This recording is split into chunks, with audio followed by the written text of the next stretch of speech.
qui est ce plus grand artiste congolais qui a rêvé d'aller au Stade de France? Déjà le fait de rêver. Après le Bercy de Fali, il avait pris l'ascension au Atka qui va tout son assez. Et on n'était pas d'accord avec ça. On a voulu créer l'équilibre. Tout vu faire Ebiska Zalaki que tout mouillé dans les néants. Quand nous avons commencé à soutenir Ferré pour créer l'équilibre, il était encore au Congo, sans tout autant avoir un Bercy, tout initiative Robert à concert Moya Mounene. Une belle voix, des belles chansons, mais Ezaki Katsinabiso. Et le coup là, déséquilibre côté qu'il fallait, c'était envolé loin. Fait que ben la famille, tout tombe l'affaire. Pardon à faire pourquoi? Parce que Bissonnet a inculqué l'affaire et qu'il était grand. Et pourtant, on ne devient grand que par le travail, par des œuvres. Et Ferrego là, sous le point travail et des œuvres, ceux qui font la mise sous les lots, on ne peut pas les considérer grands. C'est très dur parce qu'ils ont les deux quelque chose que l'autre n'a pas. Tu vois ce que je veux dire? Moi, je dirais que l'artiste parfait, ce serait un mélange de ces deux-là. Ce serait l'artiste ultime. Arrêtez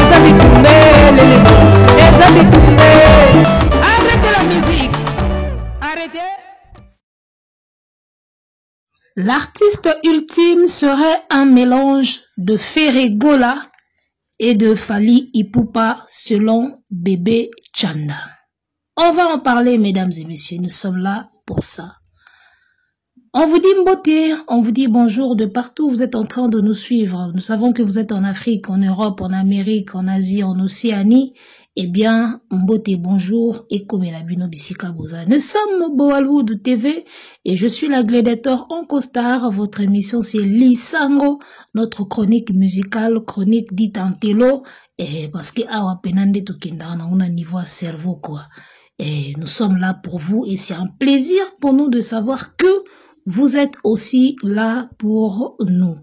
Ça nous fait du bien d'être là et ça vous fait également du bien et que vous nous voyez ici. Dans ce cas, on va se dire comme d'habitude, restons donc ensemble, il n'y a pas de souci.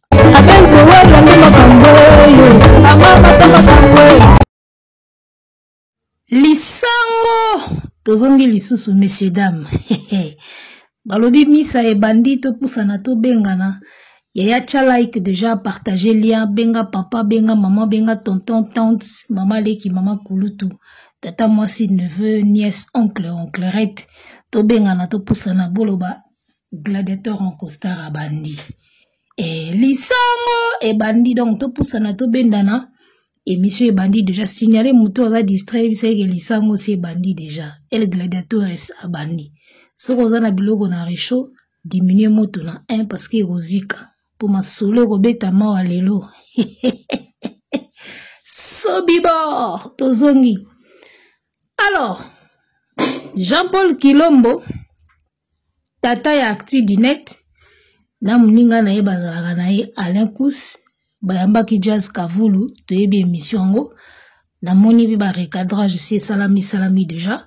Alors on a cadre kaka biso pe Lisango bo alo de TV totika la pesi ma poto za 0 sia biso pe toye na recadrage na biso ya ndenge na biso sko toye na mona système a intelo biso kenda na tout na système ka ya intelo. Alors on va donner à Jean-Paul Kilombo elo walingi alinga iba lobela iba tiene ba miniature ayo kanali susu parce que actu du net en ce moment eza rolala. Et chaîne on a peine za rolala pourquoi parce que ba osala makambo ba mo baebi chaîne za rolala donc Jean-Paul soki Jean-Pierre alingaki bayo kaye ba lobilai to pesa ye lo alokaki asala on encore alinga ka to lobele to chaîne ba miniature to pesa lo alingi. Alors comme on a mis les émissions les vidéos plutôt au début ya maloba na ye et na osenga vana zinda peza na kati ya analyse tozonga susuka na ba video wana tokoyoka ngo et puis tokokende partie par partie toyoki to répondre toyoki to répondre omoni analyse o toyaka osala na internet oyo nzambi nanga webi même kokosa esengaka maele Ya moni ba politicien bazora biso chaque année. C'est de l'intelligence, les gars. Chaque année, ba politicien bazora biso raka. On se fait toujours avoir. Bokane la bango année oyo pena bozela. Bosali banzela te, bosali salaire te, bosali social te. Année prochaine bozela. Bokane la bango ba ozwa bino kaka. Ba okosa bino kaka ti boya comprendre suki ba kosi biso susu. Même koyeba kokosa esingaka mayele. Atozo kosa mutu. Kaza danger to la danger te za pe na mon niveau à mayele. Et puis za la pe convaincant. Ozomona. Atozo kosa za la pe convaincant. Moi minimum ya conviction pe za la na kokosa na yo. Po koka pe kokosa batu bien. Yo lingo kosa batu conviction eza te ba otimbela o ba beti yoti. Ya loka politicien mo bo alaka ki batu makambo. Asali na ete siko azongi na base po ya ko communiquer. Po bando kosa bango siko po nini makambo na laka bino na sali yango te. Il faut zala na conviction. Soki te bando beta oka wana. Eyoka bena population beti député. Po nini ozo kosa mes convictions ezate batimbeli o bando beta o. Donc, ata soki to kosa ba musicien mais tozala quand même convaincant. Tozala quand même convaincant. D'accord, ngana loba elo moko musicien na musicien ayebaka o yaza na o yazati. Ata toyaka na ba commentaire, oye na ba commentaire obakisi ba mungo, obakisi ba supu. Soki ye moko ayebi ki aza angote. Aoyoka na yega otala oka. O ye ayebi ki aza ato lobi angote ye moko oyeba ki aza ngo. Donc toyaka na biso ka ko pesa lengi ko divertir batu. Batu bana ba TV na bango na ba palais, bana ba téléphone na bango. Ani loko sala te alinga ta l'émission à koti na Hollywood TV à s'abonner. Abando tala na e lisango. Toyaka na biso ka ko divertir batu. Mais chaque artiste ebi oyazana oyazati. Donc voilà. Alors, tokozwa première vidéo, on va regarder cette partie-là. Comme ça na kozonga poto petika langi. Et babi couleur ne tombera jamais. Langue toujours. Total la vidéo oyo après ngana zonga sima. C'est parti, top. Qui est ce plus grand artiste congolais qui a rêvé d'aller au Stade de France? Déjà le fait de rêver. Après le Bercy de Fali, il avait pris l'ascension au atrait qui va tout nyon sonasser. Et voilà, j'espère que tu l'as dit vidéo. Alors, tu vas nous kende ndambu kande tout ça là déjà. Bao bayebi. Tu vas dire na maloba na ya liboso. Quel est cet artiste congolais qui a rêvé de faire le Stade de France? Ne fils que rêver ka ya pamba. Wana maloba ya Jean-Paul. Donc pour naye Fali aza artiste congolais ou ya rêva Stade de France avant Batutu. Donc le seul où arrive à Stade de France pour naïe. Alors je vais surprendre Jean-Pierre Kilombo. Celui Jean-Paul. Je vais te surprendre, papa. Yaouya Bissao que même Fali lui-même n'a jamais rêvé du Stade de France. Ils n'ont jamais n'a calcul naïe, ils n'ont jamais n'a projet naïe. La preuve est ali. On va encore mettre une deuxième vidéo. Oh Yemoko Aigle. Azoye bisabino ke azalaka na yena ba idée wana nyoso te. Ti azobeta musique ti osa carrière na ye. Azaye na yena ba idée wana te oyo ko rêver Stade de France azaye na moti. On va regarder la vidéo. Ah, des rêves. Vous savez, moi, même dans mes rêves les plus fous quand j'étais à Bandal, je ne m'imaginais même pas, voilà, faire une interview en face de vous aujourd'hui, tu vois. Nous, on voulait juste chanter, être célèbre juste à Bandal, Kinshasa, et encore peut-être Congo. Mais aujourd'hui, bon, on fait ce qu'on est en train de faire grâce à Dieu. Et s'il faut rêver, il faut toujours rêver. Et donc, voilà. J'espère que TV za radio T, vidéo, et audio T. Ah, my God. Toki artiste nde batuni na interview, batuni ba rêve. il parle des rêves. Yemura Lobi, même dans mes rêves les plus fous. Même dans ses rêves les plus fous, tant que ta musique na bandal, azaki même pas na idée à ça la interview, là ba journaliste minene. Donc yena bandal tia zo beta musique wana, ba talent latin, ba nini wana, yena mutune bandamo na renier ka na bandal et puis renier ka na Congo. Moni rêve na ye. Parce que le loto koma rolati ça y est, couronne moko boyeke, abandaka ko rêver déjà grand abandaka là. Ya bandaka de ko rêver, o akoma na studio, na mira studio ndia isoki champion d'Afrique des Caraïbes. Mutu ye moko lobi ka bandaka ko rêver a renier ka na bandal et puis na Congo. Et s'il non.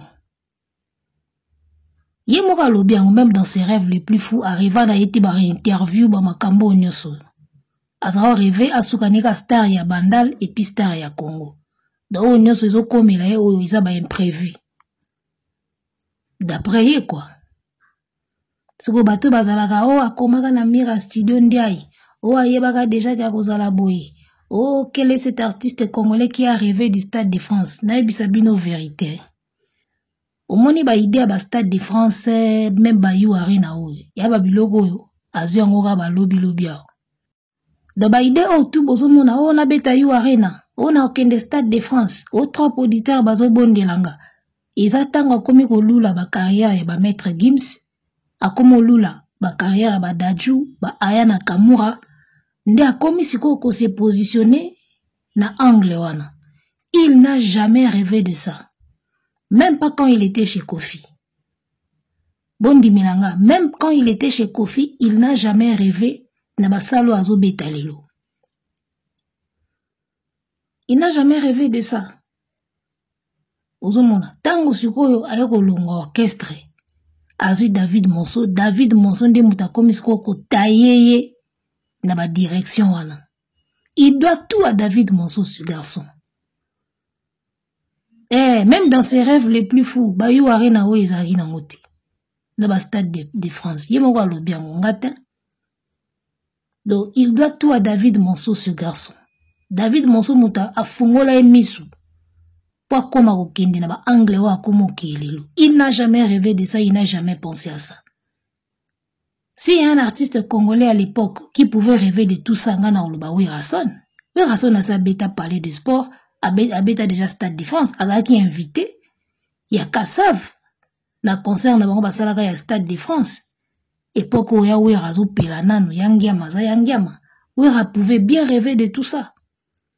Mais kozanga ka koyeba par où passer, où aller, nde yango peut-être limita ba Wera. Il limita bango. Ponanga l'artiste le plus ambitieux na Congo, kolega Wera ate. L'artiste congolais le plus ambitieux pour moi, c'est Werason. Vieux wana ki na ba ambition moko boye. Karapo, kozanga ba label. Parce que bango bazako travailler na ba label te. Abimisi album ba divers yango, a malmené yango, a tripoté yango, a pesi yewa a kopesa ye. Ba Werason baki na ba label nde yao na ebita. Werason c'est un grand ambitieux ya musique na biso. Pour moi, Fali n'est même pas plus ambitieux que Werason. Werason. Et moi, on a que ba rêve musu ya Wera ekatana na nzela pona kozanga ba label, kozanga ba réseau, ba blog tout bolo ba wana. O Fali azo bénéficier na ngolelo. Kozanga ngonde ba Werason ba katana na nzela. Mais Wera c'est un grand ambitieux ya musique congolaise ya ndinga osaranate. Siko yo Jean-Pierre Kilombo, soki Jean-Paul o kangi ba mesh. Onye mutu ana projet olinga mundele na poto. Oti ba mesh na mutu. Eh? Allez, ozoya koyebisa batuke. Le seul artiste qui a rêvé de faire le Stade de France, Isa Wazola succès. Dans ses rêves les plus fous, et tira la ozalate. Même dans ses rêves les plus fous, Izalate. Il n'a jamais rêvé de tout ça. Ba idée comme yatanga comme mona ba Dadju, David Monso fongoli emisu comme mona ba Gims, ndepe posa makambo comme ya. Même les disques d'or là, il n'en a jamais rêvé. Tanga comme mona ba carrière ba Gims, nda comme golula. Ah, ndeni bisope photos za biloko oti. À la part comme kota ba place ba opesa yango. C'est ça. Donc, Oya Kokumi, c'est la biso était le seul artiste congolais le plus ambitieux. Wana mno koti. Ponanga c'est Werason. Point barre. Alors, on va passer aux deuxième vidéo, à la deuxième vidéo, tout à l'ango. Après, ngana ozongana pako la couleur. Couleur ne tombera jamais. Toujours. Na pesi mbote na papa Emile. Papa Emile a lobi na talaka ba émission Petite Sœur. Papa Emile n'a pas eu mbote. Papa Emile de tous les temps. Alors, on prend cette deuxième vidéo et moi, je vous reviens tout juste après pour les commentaires. Sans plus tarder, c'est parti, top. Après le Bercy de Fali, il avait pris l'ascension au Atka qui va tout nier son assez. Et on n'était pas d'accord avec ça. On a voulu créer l'équilibre. J'ai vu faire Ebiska Zalaki que Tomboulier dans les néants. Quand nous avons commencé à soutenir Ferré pour créer l'équilibre, il était encore au Congo, sans tout autant avoir un Bercy, tout initiative Robert à concert Moya Mounene. Une belle voix, des belles chansons, mais Isaki Katsinabiso.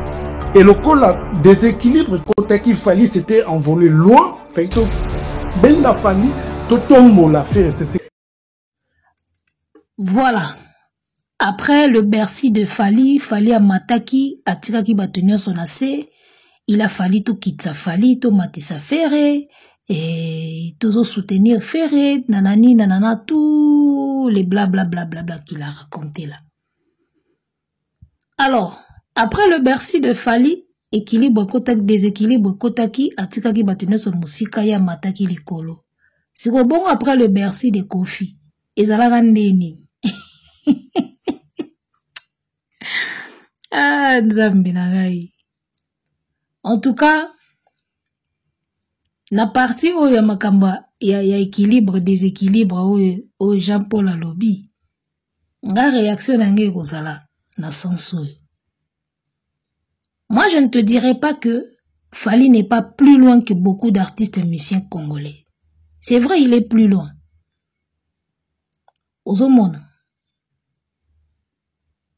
C'est vrai, ça plus loin par rapport à ba salle, par rapport à ba vente, par rapport à ba stream. Azango, parce que à kota nanzela oyo epesa yango. Cela ne veut pas dire qu'il est meilleur que tous les autres artistes congolais. Parce que tous ont même label. Topes ata 5 artistes congolais. To bandota la bango. Ozomona, tous ont même label. Topes yango 5 artistes congolais. Toche Werason. Toche Inosbi. Bon, moi, la maïbo lukaye. Il a eu les opportunités que les autres n'ont pas eu. On ne lui refuse pas opportunités à opportunités. Il n'avait qu'à le saisir. Il a saisi.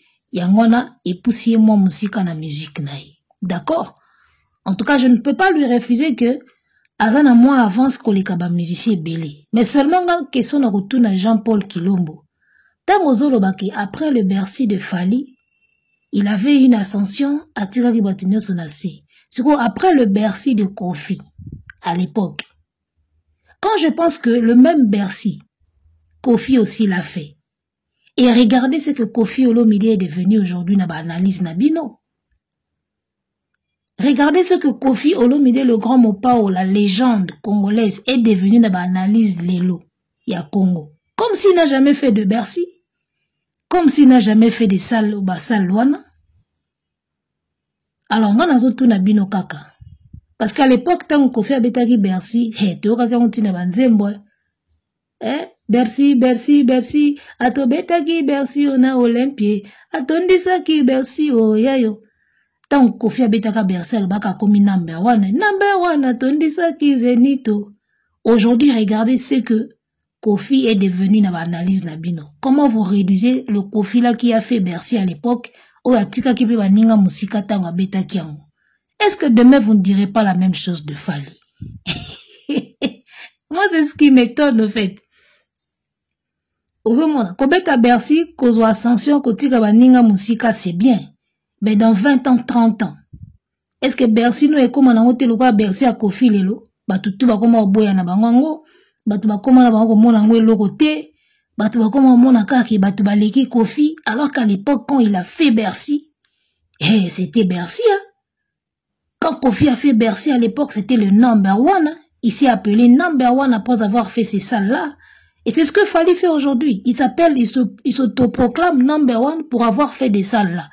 Alors, imaginons dans 20 ans, 30 ans. Bo traité etende bo traitara ba Kofi pe o betara Bercy ba mibenga ba number one.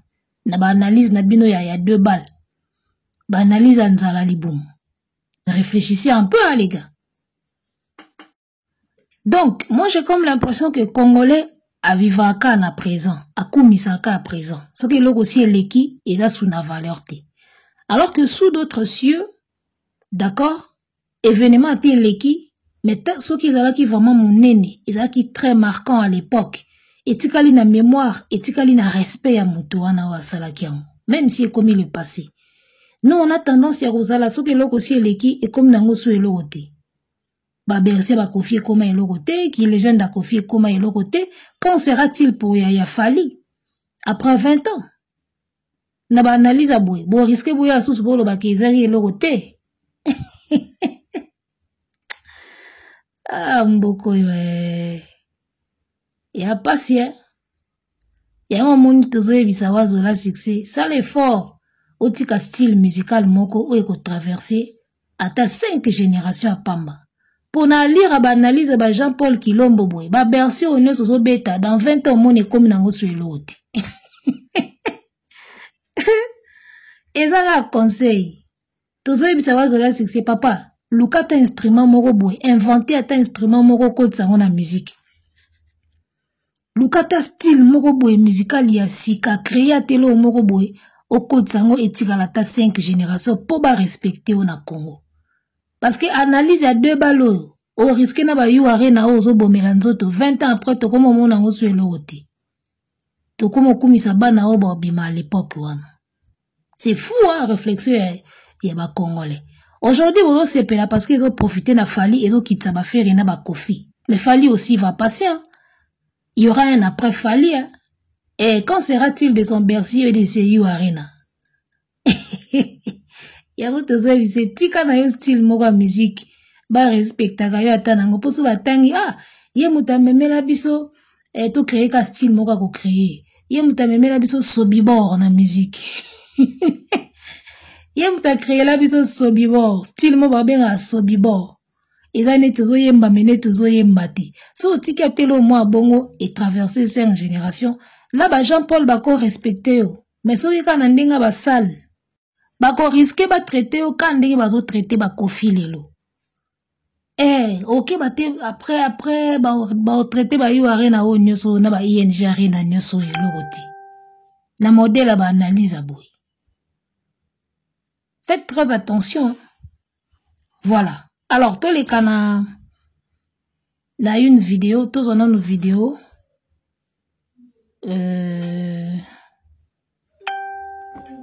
voilà la dernière partie. Oyo, azolo ba kefere n'est pas grand. Badjo wende babela malade malili na cerveau. Hiver na cerveau. Pardon à faire pourquoi? Parce que Bissonnet a inculqué l'affaire qu'il était grand. Et pourtant, on ne devient grand que par le travail, par des œuvres. Et Ferrego là, sur le point de travail et des œuvres, ceux qui font la mise sur les lots, on ne peut pas les considérer grands. Voilà. J'espère que tu l'as dit, folie à Jean-Paul Kilombo. Baloba ata oboyi mboloko, ndima tambangu na ye. Ndima taki azara mbangu. Atoko loba ke, musunya mboloko na mona ngoza kitoko te. Atoko sala samba ke mboloko ata basali sauce bakalingi azarane kitoko te. Mais ndima taki azara mbangu na zamba kima wapi na mbangu. Ozomona. Ba artiste na biso mibale Fally na Ferré oyo. Toyebi bango. Nani aza nani aza nini. Lobi na o bébé Chanda. Nga nazo kama na bébé Chanda zo réfléchir kolega batata mibimba boy. Omoni Ferré. Okoki koboya grandeur ya Ferré en ce qui concerne ba mérite. Parce il parle de grands, il a parlé des grands. Ba komaka grand na musala. O Ferré n'est pas grand. Bison de toyebisa Ferré qui a grand. Grandeur ya Ferré, okoki koboya ngo ata na ba mérite. Pour nous dire que le rôle a moins de mérite, a grand T. Ça peut passer encore. Tokoki au moins recopier son crédit. Ou alors, au koki kobo ya grandeur ya ferré, côté peut-être notoriété.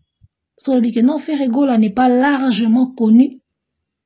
D'accord? Il n'est pas largement connu dans le monde entier. Il n'est pas grand parce qu'il n'est pas largement connu dans le monde. Tokoki kopé sa au moins crédibilité. Mais côté oyoyo niatiwana, il y a travail, na œuvre. Papa, mais aussi mbi côté amabe. Aussi mbi côté ambangwa mboloko, les gars. Hein? On ne devient grand que par le travail et par des œuvres. De yozolo ba grandeur, ozobo ya grandeur ya ferry, na côté à œuvre, na côté à travail. Mais c'est là où tu t'es noyé, père. Ou se noyer. Bébé Tchandazo réfléchir bien que les cabines. En ce qui concerne le travail, n'a pas œuvre. Côté penan de faire égola à l'axaka grandeur na indi angwana. Un chanteur juste. Un chanteur a komara na ba note na ba tierso ba musicien belé ba komarate.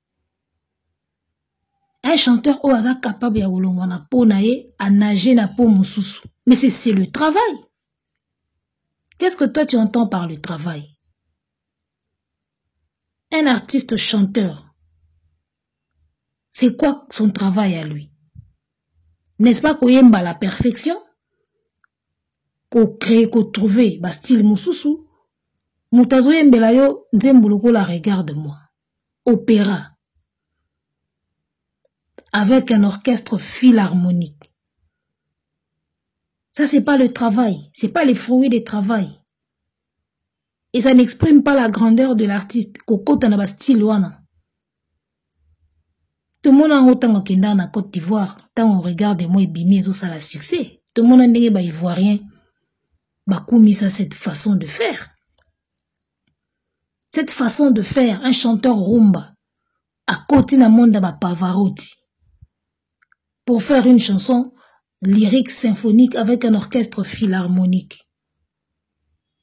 En tout cas, ceux qui ont œuvré, il y a Moukié pour nayo Jean-Paul Naebité. Naebité, aux yeux amour illusoire, un chanteur rumba, oya bimi na ponaye, a nagé na ba univers mosusu ya ba variété française. Azo sa lelo ba voix, ils ont varié.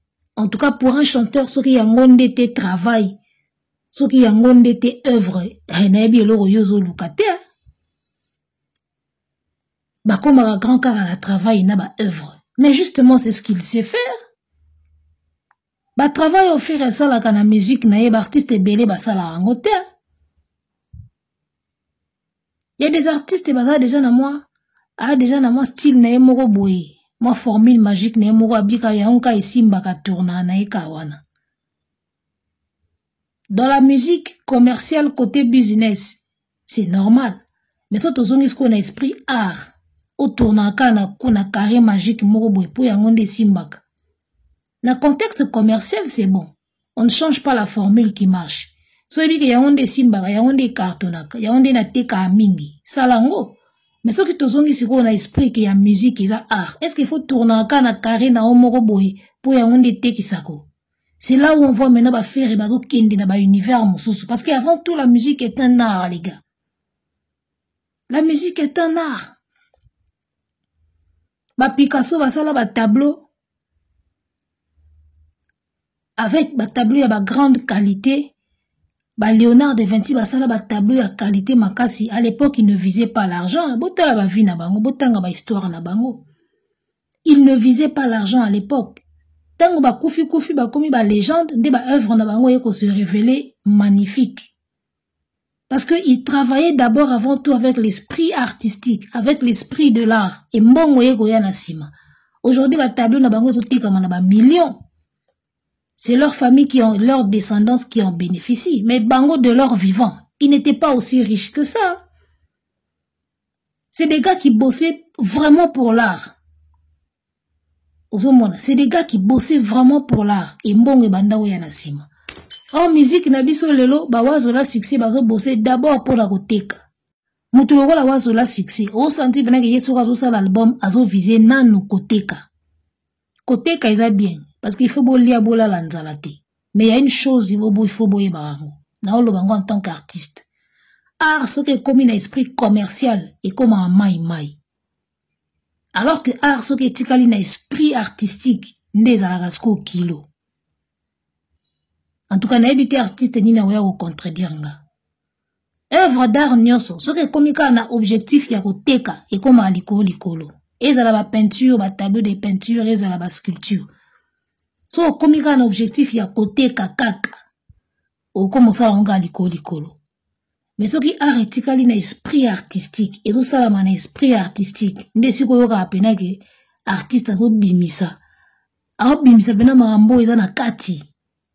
Y'a moni ba œuvre ya ba Da Vinci, ba Leonardo, ba œuvre ba Titien, ba Monet, ba peintre na makasi à l'époque, ba œuvre na bango lelo etikala incomparable. Parce que il le faisait avec un esprit artistique. Et lelo siko e comme ko générer ba millions. Il n'avait pas encore visé l'argent. Ozomona. Donc art musique bozo sala lelo ya commercial oyo. C'est pas commercial. C'est pas commercial. Yango moni bokoma oyembaka ndenge moko. Banzembo koma terre à terre, mai. Or artiste ato koyemba po teka me banzembo mata moko mibali salango pena en esprit artistique. Obimi pena na zone de confort na yo bete ngo pena na esprit moko boy artistique. Il faut moi mélanger zalaka ko sala album mobimba teka commercial, banzembo ya tingene po teka. Osa moi 10 chansons ya tingeni poteka. Oso eta moi 5 chansons moko pena artistiquement et kuba. Faut un mélange aussi. Lelo na monde eza na ba tableau de peinture moko te ezo teka manaba. Na ba niveau à likolo koleka ba Mona Lisa ya ba Léonard de Vinci, la Joconde. Ya na œuvre moko te ya peinture ezo teka manaba valeur koleka ya ba artiste wana. Parce qu'ils ont travaillé avec l'esprit d'un artiste. Et lelo comme ko générer ba mbongo. Ceux qui ont du succès et de l'argent aujourd'hui, ils ont battu baluka mbongo na succès. Baluka ka idéal moko et après mbongo na succès landi. Et alokola batu basala bampoule. Hein? Oh nani. Babenga nani. Oh asala nini Thomas Edison. Thomas Edison bato basala ba invention minene balukaka na mbongo na succès te balukaka correspondre na besoin moko boye. Allez lelo et comment ko générer ba mbongo ba kombo na bango ekoma na succès. Et au départ balukaka ngote ndenge moko ba peintre oyo lokola bato ba Léonard da Vinci baza bato balukaka na mbongo te balukaka na succès te basala art pur pour l'art et lelo comme bota mbongo. Yango zo mona libu mwanzala azwaka makamba mbangu ya likolo. Quand tu bosses pour un idéal, succès na mbongo ekolanda o. Mais quand tu bosses pour le ventre, l'argent et le succès, et ozala éphémère. Yango mona artiste akufi lelo banzembu to elimwe. Carrière esili lelo nyonso ya yeba bossa nyango parce que osala makambo po oteka.